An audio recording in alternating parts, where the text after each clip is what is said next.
My parents forced me to turn into my sister's caretaker after I sacrificed my childhood. My childhood was stolen, replaced by a lifetime of caregiving I never asked for.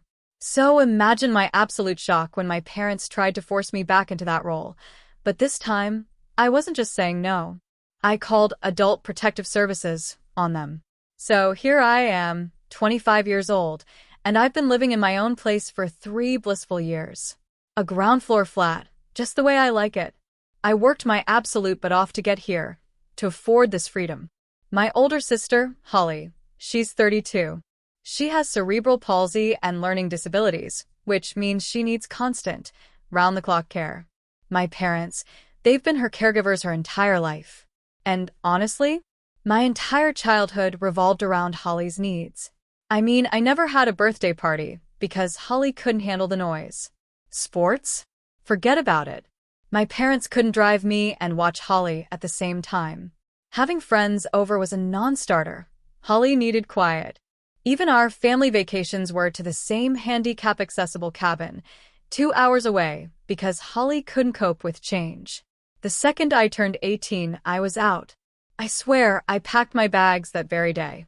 I got a job at a call center, went to night school, pulling 60-hour weeks just to get my graphic design degree. And finally, I landed this remote job that actually pays well. This flat, it's perfect. Close to shops, a little garden, it's everything I never had growing up. My own space. My own life. My parents? They visited maybe twice in the 3 years I'd lived there. Seriously, only twice.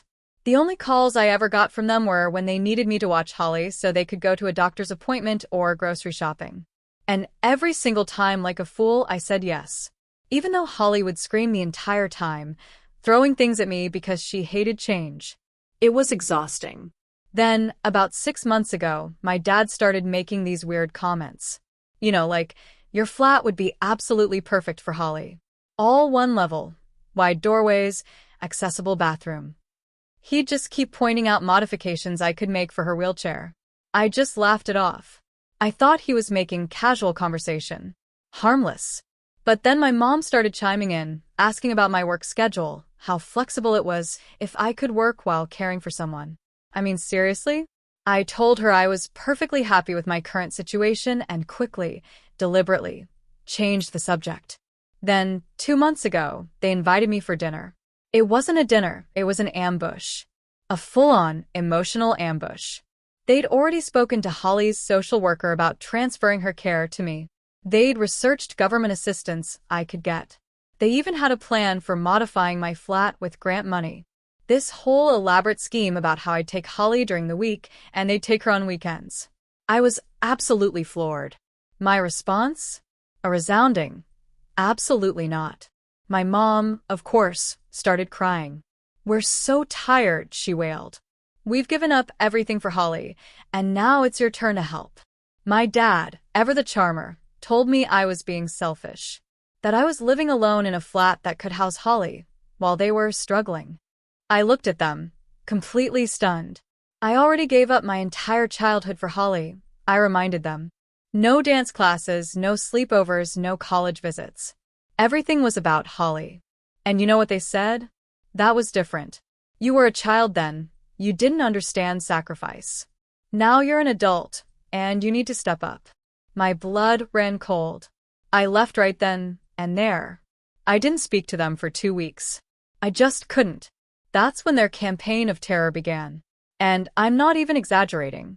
They called every single relative and told them I was abandoning my disabled sister. My aunt called me, practically in tears. How could you let Holly suffer? My grandma? Just a cold. I'm disappointed in you. My cousins took to Facebook posting about ableism and family responsibility, clearly, blatantly aimed at me. But it got worse. They started bringing Holly to my flat, uninvited, just leaving her at my door, claiming they had emergencies. The first time it happened, I let them in, watched her for 6 grueling hours while they vanished. But the second time, that was it. I picked up my phone and called Adult Protective Services. I reported abandonment. My parents had to rush back, all flustered, to deal with the social worker. They were absolutely furious, but you know what? They couldn't say much with a social worker standing right there. Then came the guilt trip. They coached Holly to call me, crying, saying she missed me, that she wanted to live with me. I knew they coached her. Holly never expressed complex thoughts like that. They sent me photos of Holly looking sad, with captions designed to rip my heart out about how much she needed her sister. They even made a scrapbook of us as kids, supposedly to show our bond, completely ignoring the fact that in every single photo, I looked utterly miserable while Holly got all the attention. The absolute last straw? When they called my employer, they told my boss I was needed for a family medical emergency and might need extended leave to care for my disabled sister. My boss, bless his heart, was understanding but clearly concerned about my workload. I had to explain everything to him, promise it wouldn't affect my job. I was mortified. That's it, I thought. This ends now. I spent the entire weekend glued to my kitchen table, laptop open, scrolling through lawyer websites until my eyes burned. I typed in family harassment lawyer, forced caregiving legal help, anything I could think of. Dozens of results popped up. Most were just fancy sites with stock photos of people shaking hands. I didn't need that. I needed someone who got it, someone who understood the subtle, insidious manipulation my parents were doing. And then, late that evening, I found her, Amelia Coleman. Her bio, it was like she was describing my life. She specialized in boundary violations and family coercion, with a focus on adult children pressured into caregiving roles they never agreed to. It was exactly my situation. I filled out her contact form on the spot, typing out the bare bones of my parents showing up uninvited, calling my boss. She had an opening Monday morning at 9 a.m. I booked it. The rest of the weekend was spent trying desperately not to think about how much this was all going to cost. Monday morning, 8:55 a.m. I logged into the video call, sitting in my home office, a notebook clutched in my hand, crammed with every date and detail I could remember. Amelia appeared on screen exactly at 9. She looked around 40, sharp, dark eyes that made me feel like she was already peeling back layers. I started explaining, trying to keep my voice from shaking. But within 2 minutes, she stopped me. She said, "What your parents are doing? It's not just annoying. It's not just pushy. It's financial and emotional abuse." Abuse. That word hit me like a punch to the gut. I'd been calling it family drama, trying to minimize it. But she explained that their relentless campaign to force me into caregiving had actual legal implications. She asked about the call to my employer. I showed her the email my boss sent afterwards. Amelia leaned forward, her voice firm. "That's workplace interference," she said. "And we can absolutely use it." We spent the next hour going through everything. Systematically. She had me pull up my phone to show her the guilt trip texts, the heartbreaking photos of Holly they'd sent, those scathing Facebook posts from relatives. She took meticulous notes about them showing up at my flat, especially that second time when I'd called APS. She asked if I had the police report from that incident. I told her the officer gave me a case number. "Get a copy of that report immediately," she instructed. Documentation is everything. By the end of that call, I had a clear list of tasks, a timeline of every single incident since that dinner ambush 2 months ago. And for the first time in what felt like forever, I felt seen. I felt like someone finally believed me, that this wasn't just me being dramatic. Tuesday evening. I was completely absorbed in a design project when my doorbell shrieked. I glanced at my phone. Almost 7 p.m. The bell shrieked again. Then a pounding started. Hard. My stomach clenched. I got up, peered through the peephole. And there they were. My dad's car, parked conspicuously outside my building, Holly clearly visible in the passenger seat. And my mom? She was at my door, knocking even harder now. My heart started to pound, a frantic drum against my ribs. They'd done this before, yes. But this time I wasn't opening that door. My mom's voice, shrill and desperate, started yelling through the wood. "You need to help us. We have an emergency. Just a few hours with Holly." My dad joined in, his voice rising, booming. "You're being selfish. Childish." I grabbed my phone, my fingers fumbling, and called the non-emergency police line. The dispatcher asked what was going on. My parents are at my door. I explained, my voice tight. They're refusing to leave. I've told them not to come here. She said an officer would be dispatched. My parents kept up their barrage of knocking and yelling for another 10 agonizing minutes. I heard my dad yell again. You're living in a flat that could house Holly while we're struggling. My mom added, you'll understand when you're older, when you have your own family responsibilities. Then silence. Absolute, blessed silence. They must have heard the sirens. I heard car doors slam. Hard. By the time the officer actually knocked on my door, they were gone. The officer was this young guy, probably my age, 25. He patiently took my information, asked what happened. I explained the ongoing harassment, showed him the texts, the emails. He wrote everything down, gave me a report number. If they come back, he said, call immediately. The second he left, I texted Amelia the report number. She responded within minutes. This, she wrote, is exactly the kind of documentation we need. Wednesday afternoon, my phone buzzed. A voicemail notification. Unrecognized number. I was in the middle of a client call, so I finished that, then listened. It was my dad's voice, but calling from someone else's phone. He started with, we tried to be reasonable, but you've left us no choice. Then the bomb dropped. We're cutting you out of our will. Unless you step up for family, like you should have years ago. He droned on about their disappointment, how I'd regret this when they were gone, and I had nothing. His voice had this cold, dead edge I'd never heard before. It chilled me to the bone. I saved that voicemail, forwarded it to Amelia, with a simple, does this matter? She called me back within the hour. This, she stated, her voice calm but firm, is financial manipulation, and it strengthens your case significantly. It shows a clear pattern of them using money and guilt as weapons to control you. She asked if I expected a substantial inheritance. Probably not much, I admitted, maybe 20 grand if that. Doesn't matter, she cut in. The amount isn't the point. It's them using it as a weapon. She told me to save every single voicemail like this and to not respond to any of their attempts to contact me. Hanging up, I felt this bizarre cocktail of relief, that the voicemail actually helped my case, and a deep, aching hurt. My own dad, saying those things out loud. Thursday morning, an email from Dante, my boss. Subject line, private conversation needed. My stomach plummeted. He wanted a video call at 10 a.m. I spent the next hour just trying to get ready, trying desperately not to panic. At 10, I logged in. Dante was there, his face etched with concern. He said my parents had called again yesterday, asking about my work schedule, even asking about family leave. He told them he couldn't discuss employee matters, but he needed to know what was happening. This was now affecting my professional reputation. My eyes started to sting. I had to take a shaky breath before I could even begin. I told him everything. About my parents trying to force me into being Holly's caregiver, about the relentless harassment, about hiring Amelia. I even pulled up the police report on my screen, showed him Amelia's contact info, to prove I was handling this professionally. Dante listened, and his expression softened. I believe you, he said, and I support you. But I am worried about whether this will affect your focus. I promised him it wouldn't, assured him I was taking definitive legal steps to stop the harassment permanently. He nodded. Okay. Keep me updated if they contact the company again.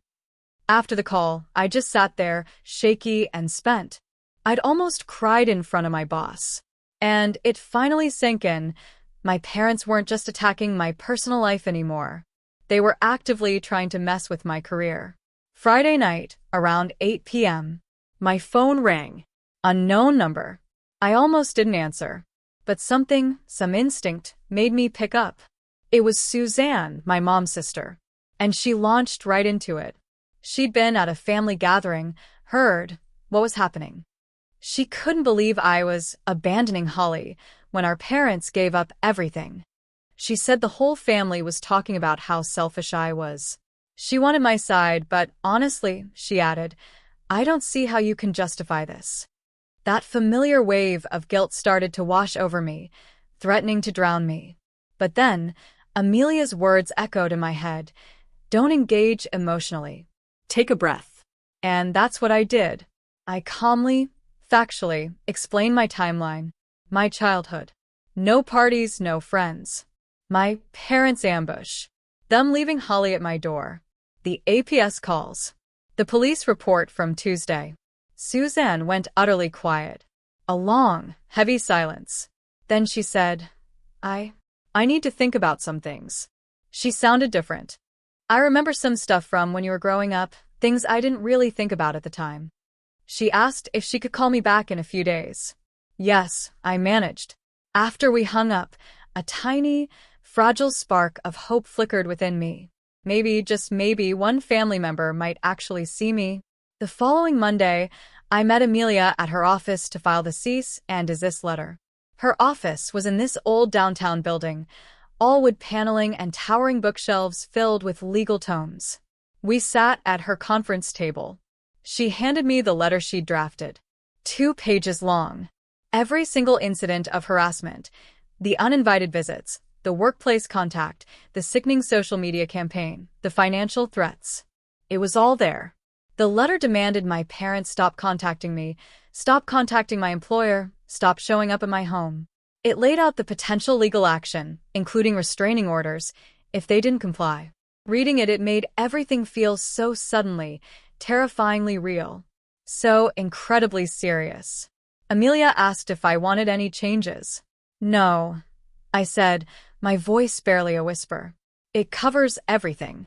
She explained she'd send it certified mail, so we'd have proof they received it. I signed the authorization form, wrote a check for her retainer. Watching my savings account take that hit, it hurt. It really, truly hurt. But it also felt undeniably necessary. Walking out of her office, I felt this strange, potent mix. Powerful because I was taking control, but also utterly terrified. This was it. I was officially escalating this to a legal level. And there was absolutely no going back. My parents' response? It came faster than I ever expected. Wednesday afternoon, a screenshot popped up from my cousin Rachel. It was a Facebook post. From my mom. Oh, it was a doozy. It screamed about their ungrateful daughter, who had hired a lawyer to abandon her disabled sister. It claimed they'd given up everything for Holly, and now their other daughter was throwing them away. Heartbroken. Selfish. All the hits. Dozens of comments were already pouring in. Relatives, family, friends, all calling me heartless, saying I should be ashamed. My grandmother even commented, praying for my soul. Strangers, people who barely knew me, were sharing the post, adding their own venom about how terrible I was. God, I wanted to respond so badly, to scream the actual truth from the rooftops. But then, Amelia's warning echoed in my ears. Engaging would only make things worse. So, I called her instead, my voice shaking as I read her the post. Screenshot everything, she instructed, and save it. This is defamation and harassment. She said my parents were deliberately trying to bait me, to force a public response. You need to stay silent, she insisted. We'll use all of this when we file for the restraining order. I spent the rest of that day blocking family members on social media, my phone buzzing relentlessly with notifications, trying desperately to focus on work through the rising tide of pure rage. The next Wednesday morning, my phone rang. Government area code. It was Harvey Coleman, the social worker from Adult Protective Services. He was following up on both abandonment reports I'd filed. He asked if I had time for some detailed questions, and I said yes, my heart pounding. He started asking about my childhood. How much time I'd spent caring for Holly. If I'd had normal kid experiences. I told him. No birthday parties. No sports. No friends over. Everything always revolving around Holly. Never even visited colleges because my parents couldn't leave her. Then he asked about my parents' current behavior. I laid it all out. The dinner ambush, the vicious social media campaign, the workplace interference, everything. When I finished, he was silent for a long moment. Then he said, very gently, what you experienced is called parentification. Parentification. I'd never heard that word before. He explained it. My parents had forced me to take on adult caregiving responsibilities as a child, when I should have just been a kid. He called it a form of abuse and said it explained so much about why I was so fiercely resistant to their current demands. I sat there, phone clutched tight, feeling like someone had finally put a name to the suffocating weight I'd carried my entire life. Something I'd felt but never understood. Harvey said he'd schedule a home visit with my parents to assess Holly's care. He'd call me after. The second we hung up, I frantically Googled parentification. I spent an hour reading articles. Every single one described my entire childhood. It was chilling. Harvey called me back that Friday afternoon after his visit with my parents. He said Holly's physical care was fine, that my parents had plenty of resources and support to continue caring for her. But then he said something that made my blood absolutely boil. He said that during his visit, my parents had been telling Holly that I didn't love her anymore. They'd been saying I'd moved away and forgotten about her, that I didn't want to be her sister anymore. Holly, he told me, had seemed so confused and sad when he asked about me. My parents were using Holly's emotions to manipulate me. He called it harmful to Holly and completely inappropriate. He was documenting it, he said, recommending my parents get counseling for appropriate boundaries.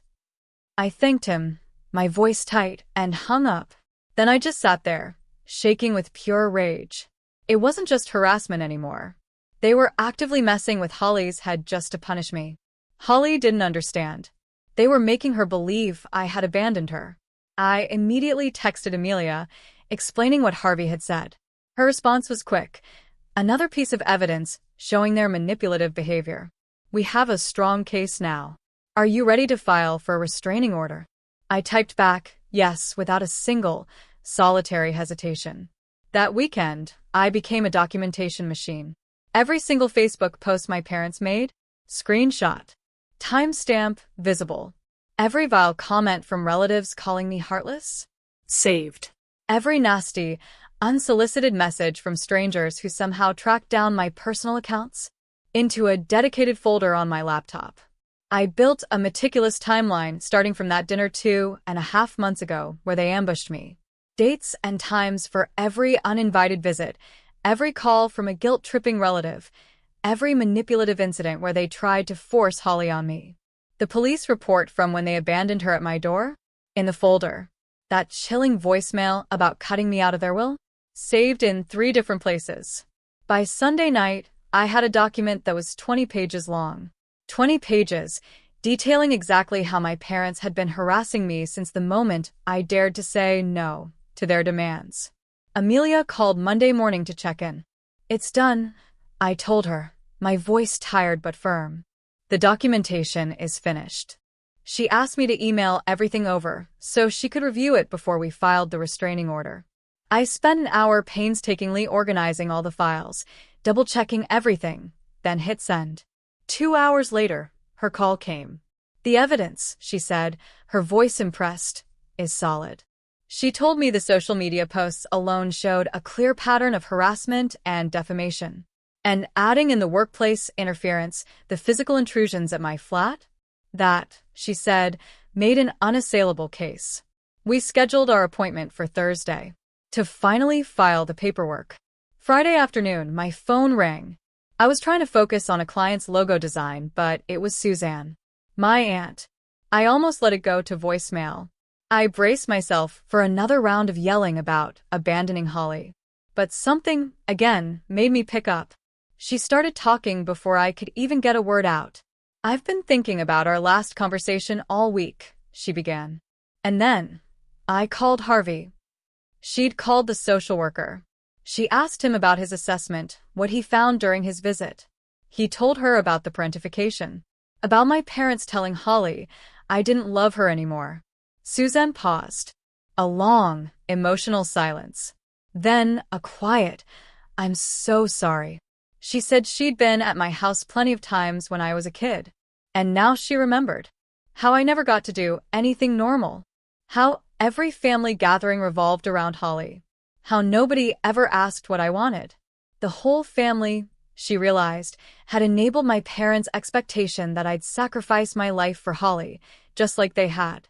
She hadn't seen how wrong it was until Harvey spelled it out.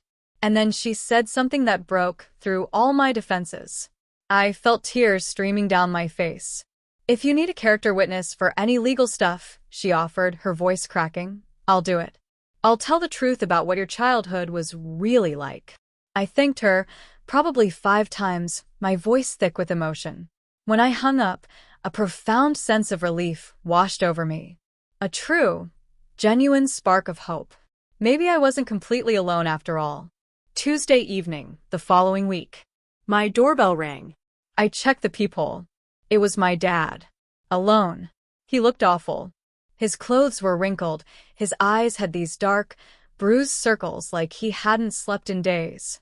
I opened the door, but kept the chain lock firmly in place. "Can I come in and talk?" he asked, his voice low. "No," I said, my voice steady. "But I'll listen from here." He launched into it. "My mom," he said, "was having health problems from the stress of caring for Holly. They didn't need me to take over completely," he clarified. "Just some help."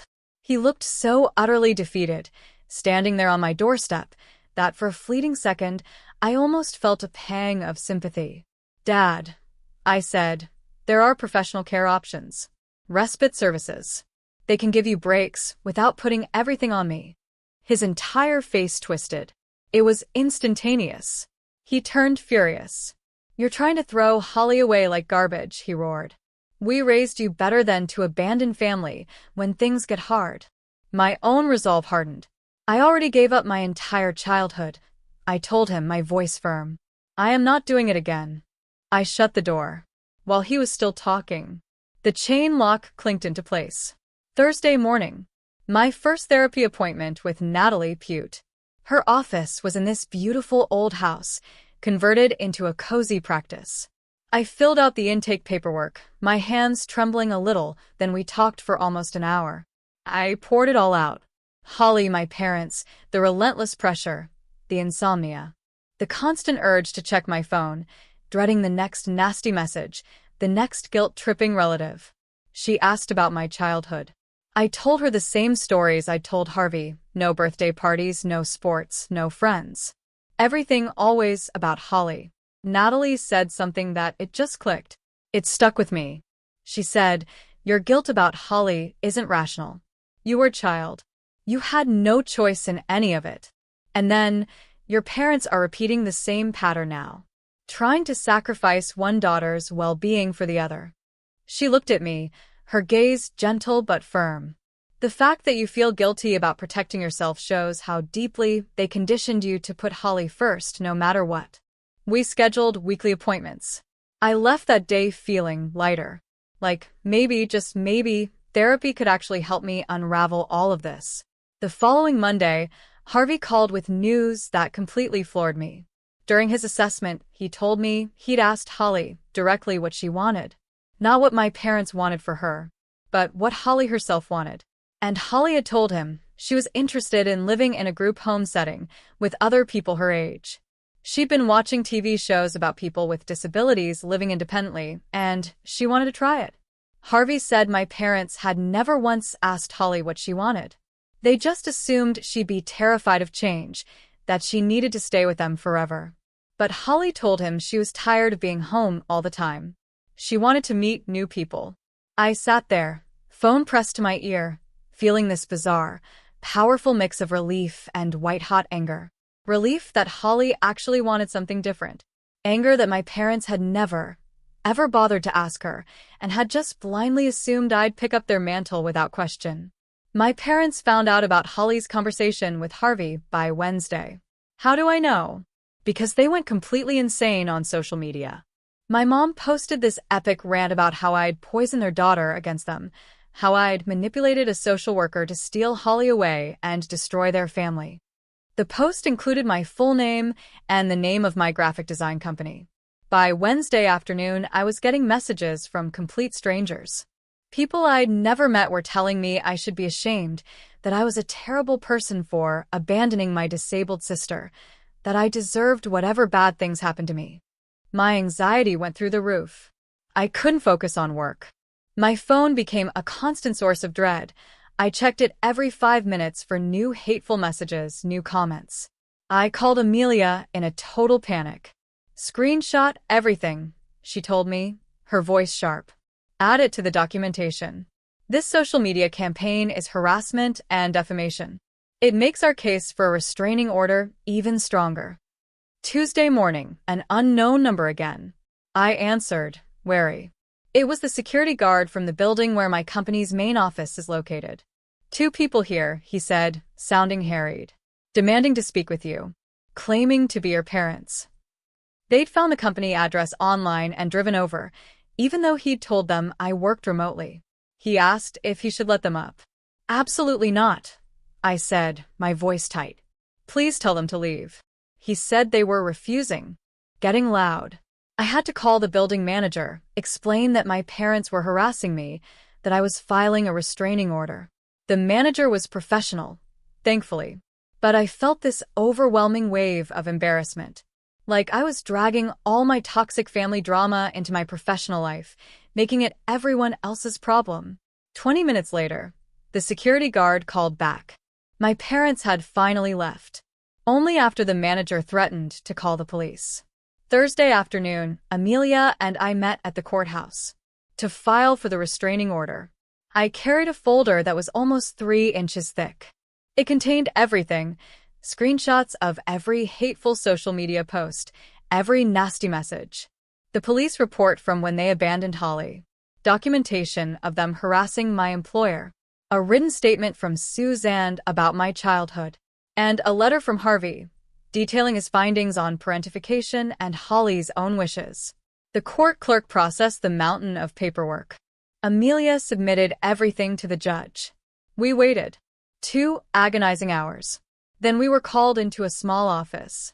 The judge, a formidable woman, looked through the evidence, asked me a few pointed questions about the harassment, and then she granted it.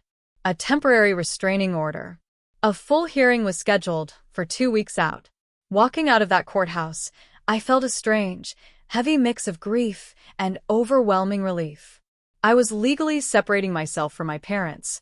Part of me, a tiny, conditioned part, felt like I should be sad about that. But mostly, I just felt this profound, liberating relief. Maybe, just maybe, the harassment would finally stop. The full restraining order hearing. It was a cold morning in early December. I showed up with Amelia, all our evidence meticulously organized in binders. My parents were already there, with their lawyer. Some slick guy in an expensive suit who kept shooting me looks like I was the monster. Their lawyer tried to paint me as vindictive. Said I was just trying to punish my parents for asking for help with my disabled sister. That I was using the legal system to avoid family responsibility. It was infuriating. But then the judge began to review our evidence. She read through Harvey's testimony about parentification, about how I'd been forced into a caregiver role as a child. She looked at the screenshots of my parents posting my personal information online, actively encouraging strangers to harass me. She reviewed the documentation of them showing up at my workplace, calling my employer. Then she asked about Holly's expressed wishes and Harvey's recommendation for group home placement. When she finished reviewing everything, she looked directly at my parents. Her voice was firm, unwavering. She said their behavior had been inappropriate and controlling. She stated, unequivocally, that they had no right to force their daughter into a caregiving role or to harass her when she set boundaries. And then she granted it. A permanent restraining order. Right there. My parents were not allowed to contact me. Not allowed to come to my home. Not allowed to come to my workplace. They had to stay at least 500 feet away from me at all times. Sitting in that courtroom, listening to that judge, hearing her validate everything I'd been feeling my whole life, I wanted to collapse. To just sob with the sheer, overwhelming relief. Harvey called me the next week with updates on Holly's transition. He was working with my parents, believe it or not, and a group home placement specialist to find the perfect facility for her. Holly had visited 3 different places, and she loved one especially because it had younger residents and tons of activities. She was nervous, yes, but also genuinely excited about the change. Harvey said she'd been attending orientation sessions, talking about having a roommate for the first time in her life.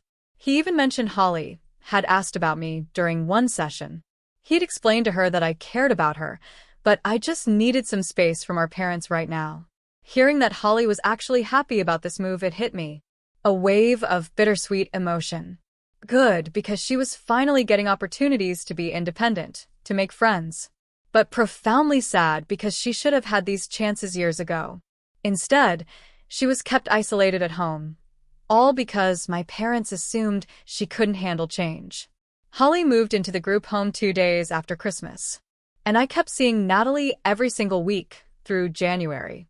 Because the whole situation, it left me feeling so raw, so weird and mixed up.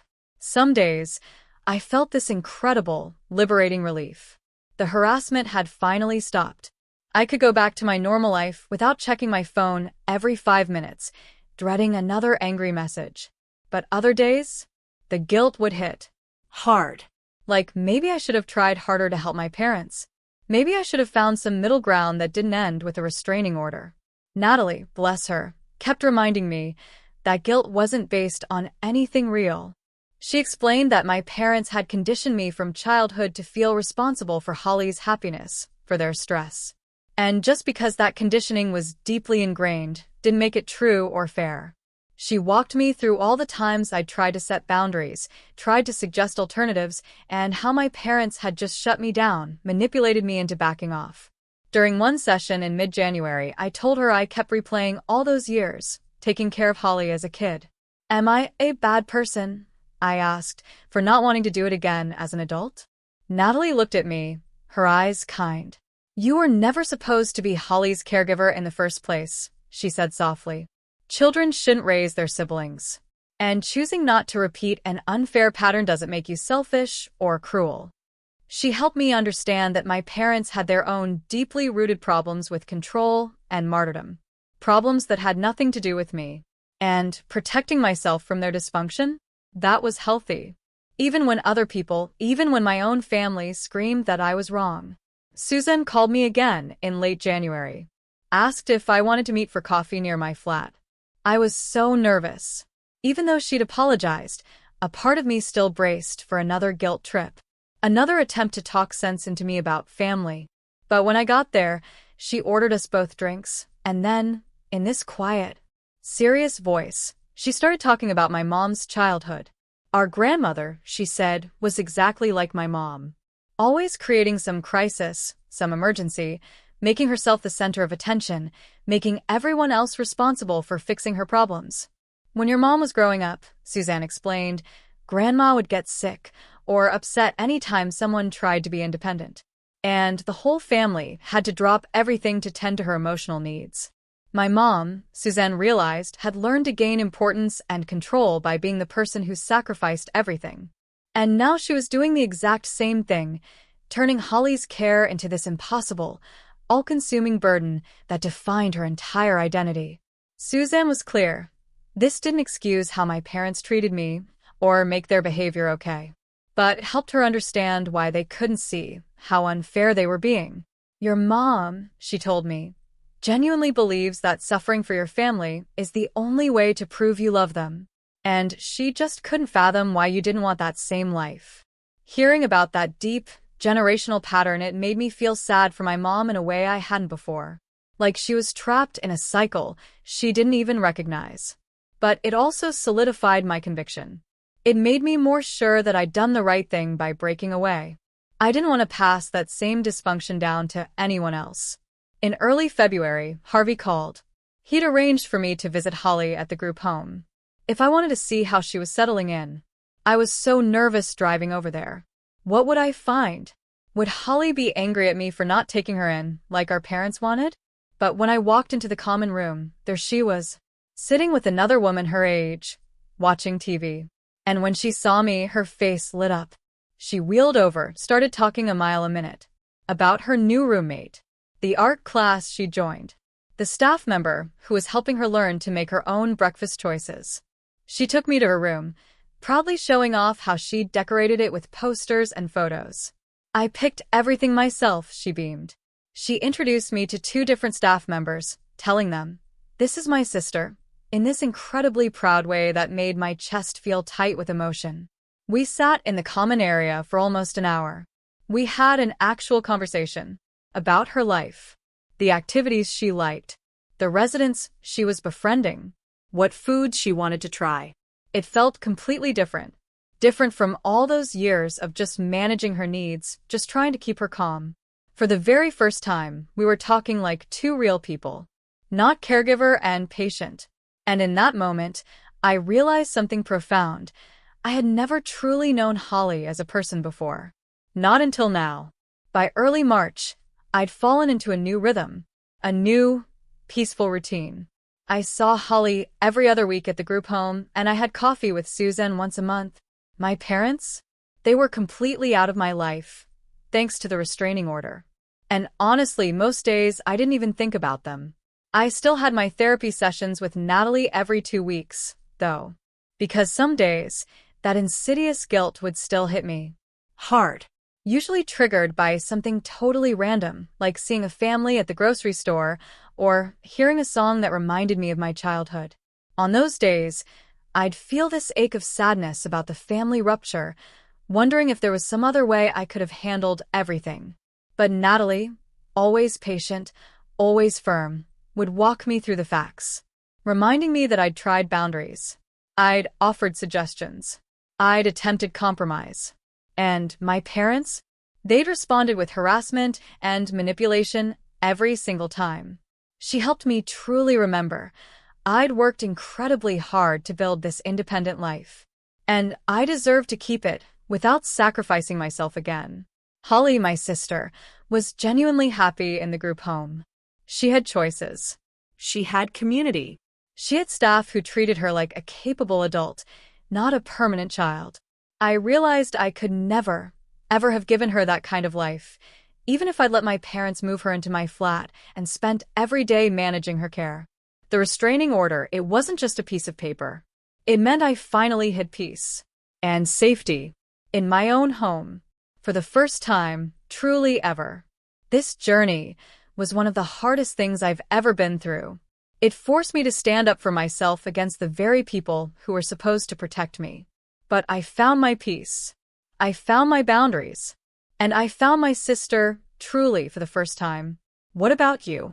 Have you ever had to draw a line in the sand with family, even when it felt impossible? Or maybe you're going through something similar right now. Tell me your thoughts in the comments below. I'm really curious to hear your experiences.